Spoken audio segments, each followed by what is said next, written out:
नात्यांचा गुंता अ, एक प्रामुख्याने जाणवतं जेव्हा तुम्ही एकत्र राहत असता. आजच्या मध्ये ॲक्च्युली एकत्र राहणं हे फार मोठं चॅलेंज आहे. सासू सासऱ्यांना सोबत घेऊन जेव्हा एखादी सून राहत असते त्यावेळेस ती काय सफर करते आहे किंवा काय नाही हे तिच्या जीवाला माहीत असतं.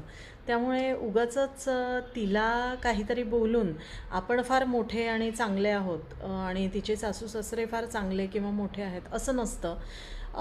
एक लक्षात घ्यावं, जर त्या घरामध्ये ह्या नात्यांमध्ये जर गुंता होत असेल, इन लॉज आणि त्या घरामध्ये राहणारा मुलगा आणि सून, तर एक असं आहे की परिस्थितीनिहाय ती सून तिला बदलत असते. जर चांगली मोठी माणसं म्हणजे पहिली पिढी जर चांगल्या पद्धतीने राहत असेल तर ती सून नक्कीच त्यामध्ये स्वतःला सामावून घेण्याचा पुरेपूर प्रयत्न करत असते.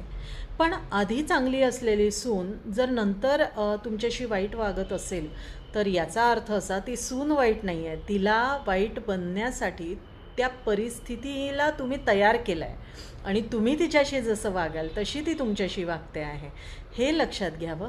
उगाचच परक्या मुलीला घरात आणून तिला जेव्हा टोमणे मारत असाल तर दॅट मीन्स की नात्यातला गुंता वाढत जाणार आहे. त्यापेक्षा ती तुमची लेक आहे, तिला ती परक्याची लेक होती, त्यांनी दान केलं म्हणून ती तुमच्या घरात आली. ती जशी आहे तिला ॲक्सेप्ट केलं की त्यानंतर ते नातं फुलत जातं आणि मग या फुलणाऱ्या नात्याला गुंता होण्याचा प्रश्नच येत नाही. तर क्लॅरिटी सोबतच ते नातं फुलवण्याचा प्रयत्न केला गेला पाहिजे, ना की पिढ्यांमधलं अंतर वाढवून तो गुंता तयार व्हावा.